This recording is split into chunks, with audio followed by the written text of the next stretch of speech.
COVID-19 media briefing for Wednesday, January the 12th, 2022. Joining us today is Toronto Mayor John Tory, Toronto's Medical Officer of Health, Dr. Eileen and Toronto Fire Chief and COVID-19 Incident Commander Matthew Pegg. Mayor Tory.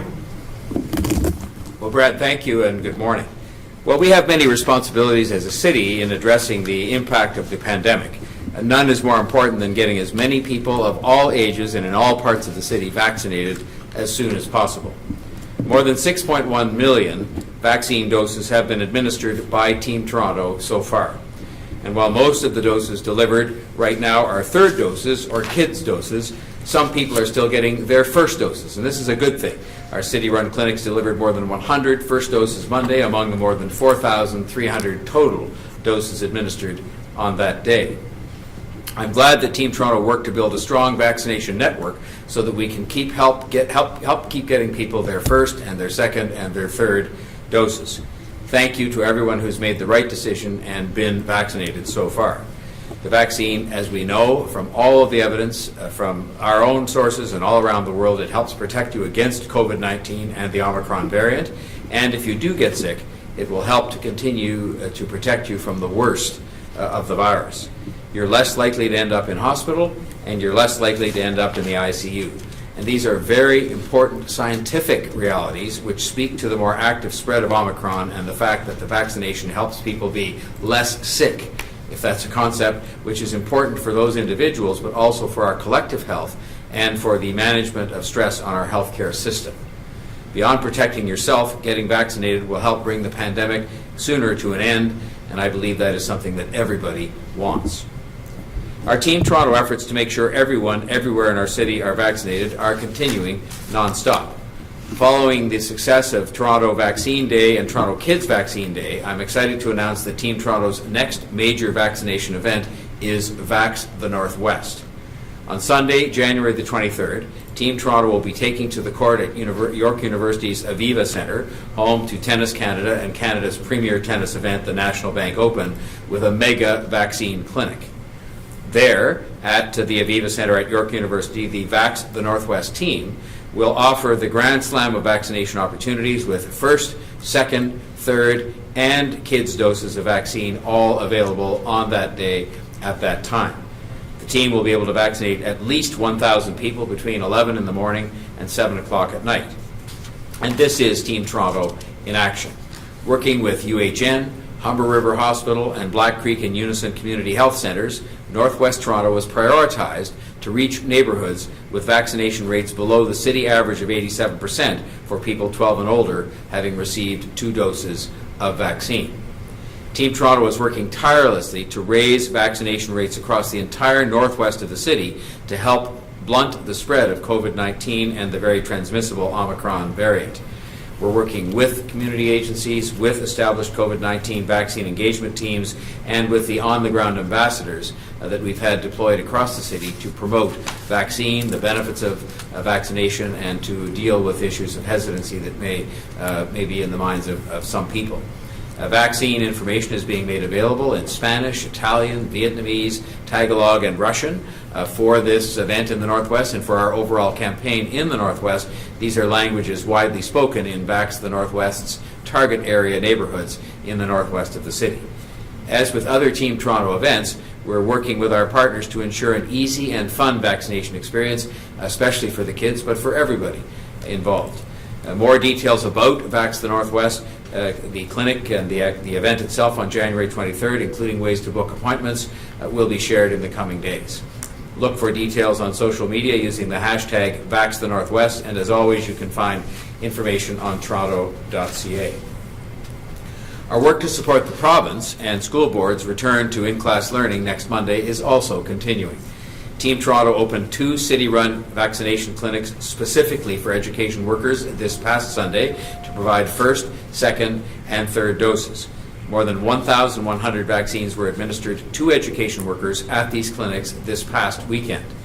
We'll be hosting 2 more city-run vaccination clinics with appointments specifically for education workers this Sunday, January the 16th. School boards are working closely with the city to schedule employees for these vaccination appointments. Team Toronto and Toronto Public Health also continue to administer vaccines at school-based clinics for students, for their families, and for education workers. More than 29 school-based clinics have been held since the start of the new year, with more clinics planned over the coming days. Toronto Public Health is continuing to redeploy staff to host additional school-based clinics for students, families, and education workers in areas where vaccination uptake needs to be increased. The work to protect residents in the city's long-term care homes is also continuing. Fourth dose vaccination clinics are taking place this week in all 10 of the City of Toronto's directly owned and operated long-term care residences. We're making good progress with 3 of our residences almost complete. The Carefree Lodge has delivered fourth doses to 92% of its residents. The Lakeshore Lodge is at 88%, and True Davidson Acres is at 86%. And clinics will continue until all eligible residents are vaccinated with a fourth dose in all 10 of the city-owned and operated homes. In addition to administering fourth dose vaccinations to eligible residents in these long-term care homes, our Senior Services and Long-Term Care Division is working towards a Ministry of Long-Term Care deadline of January 28th for staff to receive their third dose. This includes students, volunteers, and registered essential caregivers. All city long-term care staff are fully vaccinated with 2 doses of an mRNA COVID-19 vaccine, which is in line with both city policy and ministry requirements. To make it as convenient as possible for city long-term care staff to receive their third dose booster, clinics are also being offered on-site in those instances as well. This week, the City and Toronto Public Health will host a virtual vaccine booster town hall for senior services and long-term care staff to discuss the COVID-19 vaccine booster and to respond to staff questions. To improve air filtration and mitigate virus transmission risk in the city's 10 long-term care homes, this week we will receive 220 HEPA filters from the province of Ontario at no cost to the city. And I want to thank the province for these HEPA filters. They're an important part of our overall plans to keep our long-term care residents safe from this variant while boosting their immune response, along with all the other measures that are continuing. And those include strong infection prevention control practices. Residents, essential caregivers, and staff are screened daily and regularly tested. Everyone entering a long-term care home must be vaccinated, and there is a strict adherence to good hand hygiene, masking protocols, and the use of required personal protective equipment. And finally, residents and staff members are cohorted, which means that it allows for a safer social interaction and reduced isolation for the residents during this time when there are no general visitors permitted in those residences. Throughout the pandemic, the City of Toronto has prioritized the health and safety of people experiencing homelessness, living in shelters and outdoor settings, and will continue to do so, especially now in light of the Omicron variant.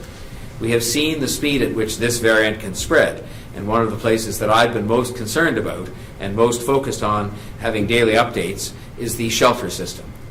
Toronto's shelter system is the largest in Canada, in the largest city in the country, and continues to provide safe shelter to more than 7,200 people every night. From employing physical distancing to rigorous infection prevention and control, providing access to masks for clients and staff, and activating ongoing vaccination clinics, the city continues to take a comprehensive approach with excellent hard work done by our staff in order to mitigate the impacts of COVID-19 on the shelter system and on the people experiencing homelessness. The frontline staff who provide services in the shelter system are dedicated professionals who continue to deliver services and have continued throughout the pandemic to do so, and who, working collectively with our health partners, will continue to do so as they ensure the stability of the system as they have, and to protect vulnerable people experiencing homelessness. The best defense to maintaining a safe environment within shelters and the broader community, ensuring as many people as possible within the shelter system are fully vaccinated. That is the best defense against the threat posed by Omicron and by the virus itself. That is why the city has been working tirelessly in collaboration with the Toronto Shelter Network, Toronto Public Health, and health partners, including Inner-City Health Associates, Indigenous health teams, Ontario Health Toronto, local hospitals, family doctors, and community-based healthcare service providers to prioritize access to vaccinations among people experiencing homelessness and to increase vaccine intake among that population. Throughout the month of January, there are 154 COVID-19 vaccination clinics scheduled specifically for those experiencing homelessness. Toronto Public Health mobile vaccine clinics are held at shelters, 24-hour respite centres, and 24-hour women's drop-ins 7 days of every week. Since May 7th of 2021, the city has administered more than 12,400 doses at 871 shelters and drop-in clinics. Inner-City Health Associates has administered another 3,226 doses. And we have a number of initiatives underway to increase vaccine uptake for residents in our shelter system. The city is also currently working to strengthen protection for all frontline staff through the acquisition and fit testing of N95 masks. A 2-week supply of PPE and N95 masks for staff has been sent to both city-operated and service-operated shelters, 24-hour respite sites, and drop-in locations. Mask fit testing work is underway, and the PPE and N95 masks, these supplies will be replenished in 2 weeks again. As shelters are deemed an essential service, a 25-day supply of rapid antigen tests for staff has also been distributed. I want to sincerely thank all of the city staff and homeless sector partners for their continued commitment, dedication, and efforts as we all continue to protect the health and safety of our most vulnerable fellow citizens. We've relied a great deal on the help of partners in this exercise and on their professional expertise and their professional judgment as to the measures that we have to undertake, and we've had no hesitation in undertaking those measures. I hope that my update today has provided some insight into how the city is continuing to confront the Omicron variant. We've tried to be clear over the last several weeks that this Omicron variant is a challenging part of the pandemic, one of the most challenging parts of the pandemic that, of course, as we all know, has gone on for more than 2 years. It's challenging, the Omicron variant is, because it spreads so rapidly, leading to increased staff absences due to COVID-19 illness, isolation, and caregiving for loved ones, and this, of course, means those people are not available to help us to deliver some of the services and has caused us to have to make alternate arrangements. But it is also challenging because it threatens people. It threatens seniors in long-term care residences. It threatens all other vulnerable residents of Toronto, including people who are experiencing homelessness. And these people have been exposed to threats on a number of occasions during the course of the pandemic as the waves have come and gone. We are working non-stop to protect residents and to save lives. This has been our focus throughout the pandemic, and we've had a particular focus on serving and supporting the people who are more vulnerable. That is why we are continuing to roll out vaccinations at world-leading rates. It is why we are now administering 4th doses in our long-term care residences, and it is why we are doing everything we can to make sure that the homeless residents are kept safe and to ensure that where there are deficits in terms of the vaccination rates, for example, in different areas across the city, that we are targeting those areas with very special and focused initiatives to make sure that we bring those numbers up so that nobody is left behind. We will get through this difficult period, as we've made it through tough times before, thanks to the grit and determination of everybody on Team Toronto, and they are doing a superb job. They're doing a superb job under sometimes extraordinary circumstances, and I thank them for that, and I'm sure I speak on behalf of all Toronto residents in saying that. But it's also thanks to the grit and the determination and the understanding of residents who are doing the right thing, getting vaccinated, helping others to get vaccinated, supporting their neighbors and so on, and helping in this overall unprecedented effort to deal with an unprecedented pandemic. I would now invite Dr. Davila to provide her update for today. Thank you, Mayor Tory, and good morning. Media reports over the last few days have indicated that the province plans to move students back to in-person learning next Monday, January 17th. I appreciate that many teachers, education workers, parents, and indeed many students are eager to understand what this means for them. First, let me acknowledge all of the teachers, staff, parents and guardians, school administrators, and students who have remained engaged and committed over these last few weeks. I have frequently thought about those in particular who parent young children and the dedicated teachers who keep those same young children engaged through online learning. I know that you are often moving mountains to keep learning happen in the midst of so many other pressures. As a parent, I can appreciate that regardless of whether you believe kids should be back in the classroom or remaining in online learning, everyone who parents or cares for a child is weighing the risks of keeping their children isolated at home when engaged in online learning against the risk of exposure to the Omicron variant when children are outside the home. Amongst health professionals, we know that in-person learning is an essential activity to children's mental health and development, as well as their educational progress. At this time, we must all continue to do our part to preserve in-person learning and keep our schools as safe as possible for kids, teachers, and our essential education workers. While education is the responsibility of the province, throughout the pandemic, Toronto Public Health has supported our local school boards and independent schools to implement measures that promote a safe learning environment. Toronto Public Health will continue to support schools by providing guidance for public health and infection prevention and control measures in order to protect students and staff. Things like daily screening for symptoms by students and staff, physical distancing, and mask use, to name just a few. The Province of Ontario released new interim guidance for schools and childcare settings late Monday in order to support in-person learning during the Omicron wave. We are awaiting further communication from the province later today on the new school guidance and will continue to work with the province and local school boards as we receive further provincial direction. Toronto Public Health will continue to focus on vaccine education and providing dedicated immunization clinics for all eligible children and youth, as well as third doses for childcare and education staff. Since November the 1st, Team Toronto has held more than 250 school vaccination clinics across the city. Collectively, we will continue to augment our mobile vaccination teams to continue to bring doses directly to communities, particularly those who require focused efforts and outreach to increase vaccine uptake.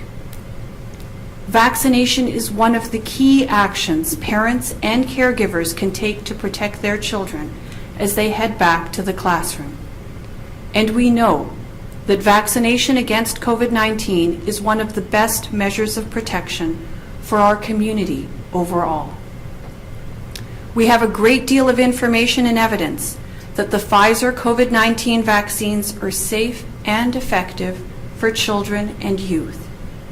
They have undergone rigorous testing and approvals processes and have been safely administered to millions of children and youth in Canada and around the world. I know that this is a stressful time for many, but our collective efforts can keep school environments as safe as possible so that children can enjoy all the benefits of in-person learning. I want to extend my heartfelt thanks to the many Toronto Public Health staff and our partners in the healthcare and education sectors who have gone to great lengths to maintain classroom learning throughout the pandemic. To the many parents who have adapted time and time again as the pandemic has evolved, thank you for your patience and for going above and beyond in supporting your children in the midst of so much uncertainty. And finally, to every child and young person in Toronto who has persisted in their studies over the past 2 years. I know this has not been easy, but know that your perseverance and commitment to learning is exceptional, and I want to assure you that we will continue to make every effort to keep your schools as safe as possible. I'll now hand it over to Chief Pegg to deliver his remarks for today. Thank you, Dr. Davila, and good morning. Yesterday, our emergency and essential services operated with an average unplanned absence rate of 13.7%. Between December 23rd and January 11th, our emergency and essential services operated with an unplanned absence rate of 12.1%. Our team continues to implement their mitigation plans effectively, thereby ensuring that these essential services continue to be delivered across the city. From a citywide perspective, yesterday, we operated with an average unplanned absence rate of 7.8% across all of the city divisions. Yesterday, Toronto Paramedic Services operated with 120 paramedic ambulances on the road. This is consistent with pre-pandemic service and staffing levels. This is testament to the continuing commitment and dedication of our paramedics, who continue to go above and beyond the call of duty to provide exceptional care. Chief Raftis continues to work with hospital partners to quickly release paramedics from hospitals so that they are available to respond to emergency calls as very quickly as possible. This important work and these discussions are continuing. Yesterday, Toronto Paramedic Services operated with an unplanned absence rate of 13.1%. Also yesterday, Toronto Fire Services operated with 121 frontline trucks and crews in service. This too is consistent with pre-pandemic service and staffing levels, providing Toronto residents with world-class fire protection performance. Fire services are continuing to respond to approximately 60 additional low-priority paramedic calls each day, where there is no clear indication of a patient or injury. Upon arrival, if a patient is identified who requires the expertise of a paramedic, Toronto Fire Services will initiate patient care and notify Toronto Paramedic Services, who will then respond. This is one of the ways we are continuing to maximize paramedic ambulance availability for high-priority calls. As with our paramedics, I also extend my sincere thanks to each of our Toronto Fire Services staff who continue to accept shift extensions and overtime shifts in order to maintain in-service capacity. Yesterday, Toronto Fire Services operated with an unplanned absence rate of 10.2%. Each of our other emergency, essential, and critical services, including Toronto Police, Toronto Water, TTC, Shelter Support and Housing, Senior Services and Long-Term Care, Children's Services, and our city-operated COVID-19 vaccine clinics, also continue to provide exceptional service to Toronto residents, and I thank them also. Our entire City of Toronto team continues to do an exceptional job of managing through the challenges associated with increased numbers of staff being unable to report for duty as a result of COVID-19. Our Emergency Operations Center continues to be fully activated, including the Business Continuity Task Force and the Personal Protective Equipment, or PPE, Management Task Force. Our PPE inventory continues to be in good shape, with supply chain, inventory management, and PPE distribution processes remaining effective. Our COVID-19 Strategic Command Team continues to work every day to ensure that all aspects of our citywide response to the pandemic remain responsive and effective. As the situation with COVID-19 continues to evolve, so will our planning and response. I encourage you to continue to make toronto.ca/COVID-19 your first choice for up-to-date, accurate, and timely information on all aspects of COVID-19 response in Toronto. Thank you. Thank you very much, Chief. We'll now go to questions. First up, David Ryder from the Toronto Star. Good morning, Dave. Go ahead. Good morning, everybody. My first question, I think, for Dr. Davila. Dr. Davila, you talked a little bit about back to school. A lot of parents who maybe are unsure if the provincial plan is enough will be looking at you in Toronto Public Health to maybe fill in any gaps. Other than vaccination, is there anything you can or are doing to help ensure kids are returning safely to the classroom? So, David, as I mentioned in the remarks, we are awaiting details from the province, and so can better comment on what it is that Toronto Public Health might be able to do once we have those details.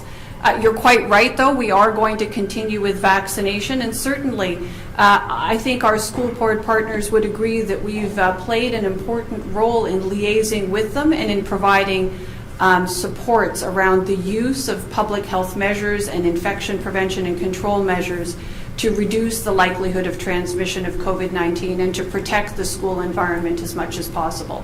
So certainly we're going to continue that over and above our vaccination efforts. And we're looking forward to hearing what the province has to say later today so that we can then comment more specifically once we're equipped with that information.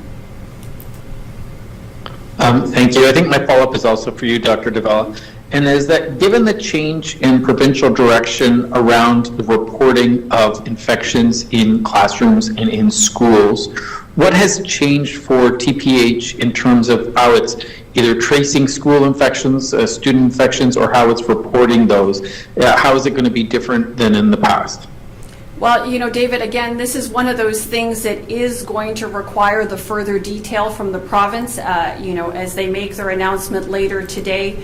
There is some preliminary guidance that has been provided, but it's my understanding that further details are coming today and that these details will outline more about what people can anticipate in the schools on the ground, as they move forward. So once we have details, happy to talk to you and the public further around what the local role looks like. But for now, we're just going to wait and see what the province has to say.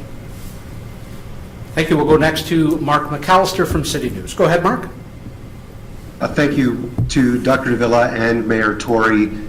You've spoken at length about the number of clinics that are being set up at schools for education workers and for students. I'm just curious, beyond just setting up clinics and trying to get the word out, the number of students or 5 to 11-year-olds that have been vaccinated to this point is actually quite alarming. You've got less than half of children of that age vaccinated at this point, despite having to go back to school next week. How much more do you need to do to get parents to get their kids vaccinated? So why don't I start and we'll see whether the mayor has anything to add. I actually see the situation a little bit differently. In fact, we started the youth vaccination campaign in late November, and we have now, in a big and diverse city like Toronto, are approaching 50% of the eligible population 5 to 11 years already having received vaccine. And of course, with many, many more clinics and opportunities for people to get vaccinated in the weeks coming, as you've just mentioned and as the mayor mentioned. We are certainly providing lots of opportunities for parents and caregivers to become educated and to have their questions answered across all Team Toronto vaccination partners. And I think it is actually a remarkable achievement that in a city as big and diverse as is ours, that we have been able to get to that level of vaccination in a few short weeks' time. Of course, we're not satisfied with that. We want to make sure that as many children as possible, as close to 100% as we can get, are going to be vaccinated, and that's why we're continuing all these efforts to make sure that vaccine is as available as possible to those who have yet to receive it. And in particular, we're focusing efforts on those neighborhoods where we know there are more challenges, and there have been historical challenges in respect of uptake. We have a variety of community ambassadors and trusted community leaders who are helping us in this regard as well. And as far as our school-based efforts are concerned, we have nurses who do and have been doing vaccine education and promotion as well within school communities. So that's just a sampling of the kinds of efforts we're going to make sure that we get as many children vaccinated as quickly as possible. Mr. Mayor? Can I just underline one point Dr. Davila made and expand on a second? The point to be underlined is that we have achieved about 50% vaccination of these kids 5 to 11 in a period of time that I think is about 8 weeks. And so in that sense, we're not satisfied with that. We obviously have to go on to do the rest. But I think the second point is the one that really will give a better idea of our focus. That 50% includes an 80% vaccination level among kids 5 to 11 in some neighborhoods that tend to be in neighborhoods that are more well established and well off, and rates that may be 25 or 30% in some of the areas where we've had more difficulties with accessibility to vaccination, with hesitation and so forth. That is why the efforts that we're undertaking today in the schools, in the community, even something like Vax the Northwest, these efforts are very much targeted to getting the vaccination rate up in those neighborhoods among kids and among residents generally. And we are leaving no stone unturned in our effort to do that, recognizing as well another point that Dr. Davila made. This city is a much more challenging place in which to achieve those high numbers because of its diversity. It's diversity in every single respect, and it just means that the local approach we've taken to addressing each neighborhood on its own, almost down to street by street and building by building, is something that is very much necessary in order to make sure that we can have the right message, the right ambassadors, the right circumstances, the right timing to get that done. And so while we're not complacent for 1 second, I think if you think of 50% of that group of children achieved in a relatively short period of time, and now with the targeted efforts to push those numbers up, especially in areas where they're very low, we will get the job done. And we're doing it with a special degree of urgency because of the return to school, with the in-school clinics, with the different things that we're doing in conjunction with the province in some cases, but mostly with our health partners in the city. Based on that, if you're satisfied to this point that it is 50% and you certainly want to get it higher, do you have goals in mind in terms of timelines? When would you prefer to have it at 80% for children of that age? Well, I will start on this one. In all of our goals, whether we set the 90%, which we're really close to achieving now with respect to first dose, and we're really close to achieving 90% with respect to second dose for adults, we've made huge progress on the booster third doses. We want to get these things done as quickly as we can. But we've also come to recognize, no matter how innovative we've tried to be and how determined we've tried to be, that it takes time with some of the groups to ensure accessibility, to provide the degree of comfort and reassurance about the vaccination. I think kids have added an added element to those who had a hesitation before, because they're talking about their children and they're uncertain about this, and we're working very hard to deal with that. And so I would just say to you that obviously the goal to be at 80% or any other number up to 100 is as soon as possible, and we're working at top speed with all the resources we can muster to do exactly that. All right, thank you. We'll go next to Jennifer Pagliaro from the Toronto Star. Go ahead, Jen. Hi there, good morning. I wanted to ask, I understand that this press conference is obviously happening ahead of the minister's announcement and briefing later today, but I'm trying to understand whether or not the province has briefed, officials of the province's largest city on their back-to-school plans. Do you not know the details of their back-to-school plan, or are you, like the rest of us, waiting to actually hear that later this afternoon? I'm just trying to understand. Yes, so Jennifer, we have had some opportunity, as have other local public health units, to participate in meetings with provincial colleagues. And I mentioned in my remarks today that in fact some interim or preliminary guidance was provided earlier this week. But at this point, there are many details which we understand are coming later today, and we are awaiting those details in order to have a better understanding of what might be anticipated from local public health units on the go forward. That being said, I think it's really important that people recognize that here at Toronto Public Health, for sure, we are prepared to do what we can and to do everything we can to support our local school boards and the province as they seek to return to in-person learning. We have all agreed that this is an essential activity. The science certainly supports that. So whatever it is that we can do at Toronto Public Health to support that safe return to in-person learning, we are ready and willing to do. You've seen us do this through vaccinations, through the advice and support that we're providing at the local level in and around infection prevention and control and public health measures to reduce the risks of COVID-19 within the school setting. And we'll look forward to hearing what the province has to say this afternoon and working with them on what that means for us at the local level. And just also for you, Dr. Davila, can you help parents understand with the information that you do have at this point? Will Toronto Public Health be able to alert parents to a case in their child's class? And what can TPH do to isolate those cases to individual classrooms, or if there's spread to individual schools? Because up until this point, parents I think I've gotten used to maybe getting those notifications and a child being sent home because there's a infection in their class, and in some cases entire schools being shut down. So can you just help us understand if that is going to significantly change? Is that not a helpful public health procedure in your opinion? So Jennifer, this is one of those things that actually does require the detail that we're awaiting from the province. Understanding what exactly the new world looks like is very much dependent on what we get from the province this afternoon. I think we can all agree, though, that here we are in a new wave of this pandemic with a new virus, or a new variant, I should say, of the virus.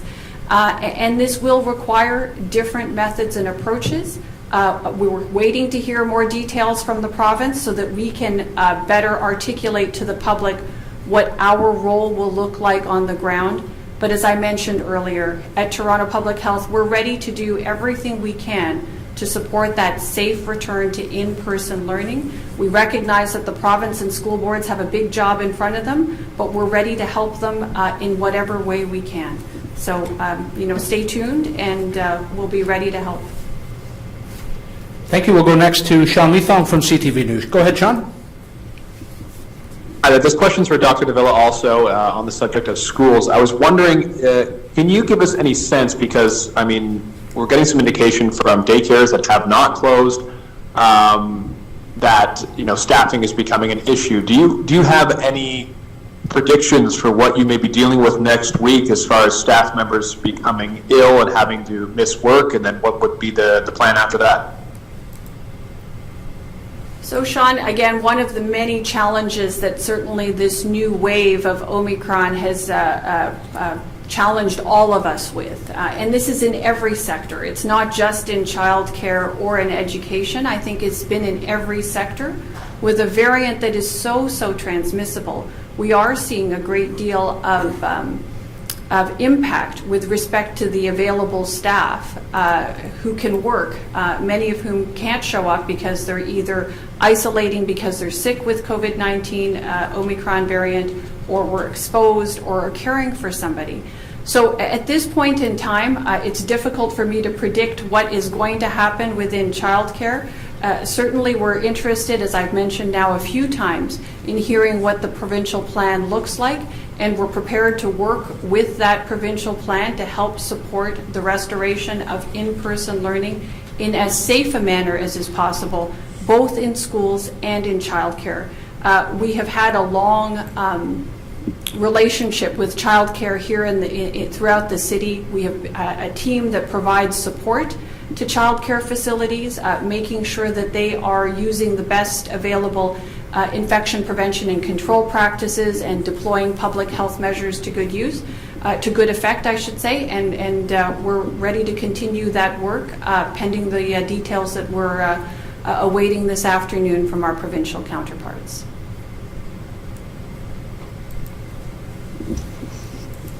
Do you have a follow-up, Sean? Yes, I do. When it comes to return to school, are you anticipating a high rate of those absences because we know this is so transmissible and breakthrough infections are becoming much more common? Basically, we're wondering, are we in a situation where you're anticipating we could be right back to shutting down within a week or two? So Sean, again, it's so challenging to predict, what can happen in the next week or two. What I can say is that, of course, as the local public health unit, we are committed to working with our schools and our child care facilities to do everything we can to help them implement infection prevention and control measures and public health measures to reduce the impact of COVID-19 on the operations of those schools. And of course, vaccination is one of the measures that we are actively pursuing, as you've just heard, as quickly as possible to offer that kind of protection to all those within the schools and childcare settings. So, I wish I had a crystal ball. Unfortunately, I don't. But I certainly can commit to our schools and to our childcare facilities throughout the city that Toronto Public Health is prepared to help them with reducing the impact of COVID-19 as much as we can. Thank you. We'll go next to Miriam Medahia from Radio Canada. Miriam, go ahead, please. Hello, my question is also for Dr. Eileen Davila. It's about LTC homes. Are you observing a rise in the number of cases and deaths? So I missed the last part of the question, witnessing a rise in the number of cases and deaths in long-term care homes. So generally, my understanding is looking at long-term care data, we are seeing a number of outbreaks within the context of long-term care homes throughout the city.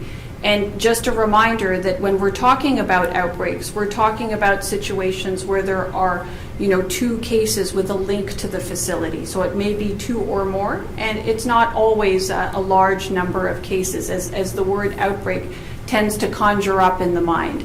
That being said, as my understanding is that we are seeing cases certainly amongst staff, more so amongst staff than amongst residents in general, and not seeing the outcomes like death quite as frequently as we're seeing in previous waves. So this is one of the things that we're seeing is the benefit of vaccination, that we are seeing better protection in these kinds of settings, particularly within long-term care homes throughout the city. But of course, we're continuing to monitor that with the administrators of long-term care homes throughout the city and with our other healthcare partners, making sure that not only is vaccination being provided, but also that infection prevention and control measures, outbreak management measures, just good public health measures overall are being deployed to good effect in each and every one of the homes throughout the city. Thank you. And my next question is for Mayor Tory. As you know, Quebec will be implementing a tax for the unvaxxed. Do you think Ontario should implement the same to help its health system? Well, first of all, this would be a provincial decision, and what Quebec will do is what they think best for the people who live in the province of Quebec. For me, I have previously indicated this kind of an approach I don't think is best here in the province of Ontario or in the city of Toronto, similarly to what I said about a curfew, which I didn't think was something that was applicable here, knowing it has been done in Quebec.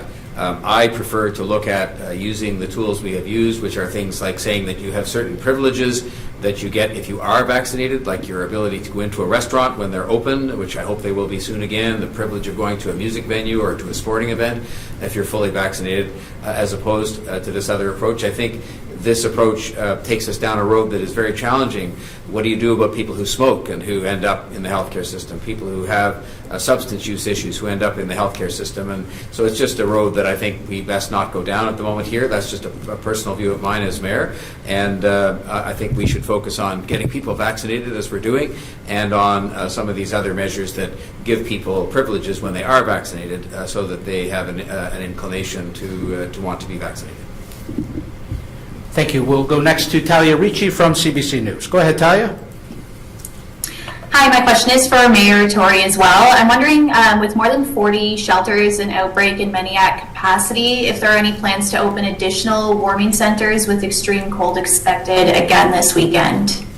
Well, we have Gord Tanner with us at the moment, and I'll maybe just start, and then he may wish to pick up on that. We have been watching this each and every day. We are looking at options to have some more space open. Some of it was scheduled to open in any event in the normal course.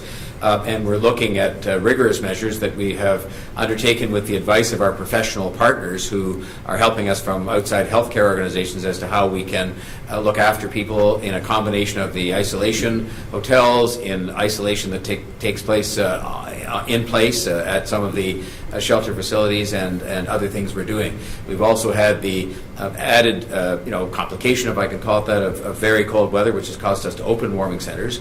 But we are looking at this every single day, and we have a report from Mr. Tanner every single day that we look at as a group, and we will take whatever measures we have to take to provide for the safety of the people in question, including the extraordinary efforts we continue to make on vaccination, which happen relatively unnoticed in many respects, but I quantified in my remarks the literally hundreds of clinics that we've had to make sure that people experiencing homelessness are given special attention when it comes to getting them vaccinated. Gord? Thank you. Yeah, Gord Tanner is the interim general manager of Shelter Support and Housing. Gord, anything to add, please? Yes, thanks, Mayor Tory, and thanks for the question. Certainly, we are continuing to explore options to open some additional capacity. As we look forward to the weekend, it's going to be another very, very cold weekend, and so as we've done throughout this winter, we've opened about 325 beds to add capacity to the shelter system. In addition to that, added some warming centers with another 165 spaces, and looking forward to the weekend, I'm hoping we'll add some additional capacity just to make sure that everyone has a warm place to go this weekend. Can I add one more thing, Brad, please? Yes, of course. I just want to say that there are people out there who make various comments with respect to the state of the shelter system and how it's operated, and I will just say that there is a team of people which consists of city employees and many partners that we have from the nonprofit sector and professional health advisors who've helped us to put together as safe an arrangement as we possibly can for the people experiencing homelessness. And I just want to put on the record, those people have done a superb job in extraordinary circumstances with absolutely unbelievable dedication over now what is a 2-year period. And I just want to register that we always are looking at this every day, and you heard Mr. Tanner indicate that we're looking for possibilities for adding more capacity and doing anything we have to do to keep the people experiencing homelessness safe. But the people who are in that sector have worked hard, continue to work hard, and have done an extraordinary job in extraordinarily difficult circumstances over a very long period of time, and I thank them for that. Thank you, Mayor. Talia, do you have a follow-up? No, thank you. Okay, that concludes all our questions then. Thank you all very much for joining us. Please stay well.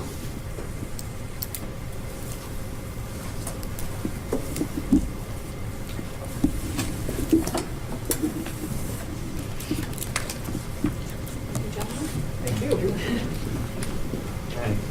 Thanks, Mayor. Thanks, Brad. Have a good one. Thank you. Thanks, Doug. You ready?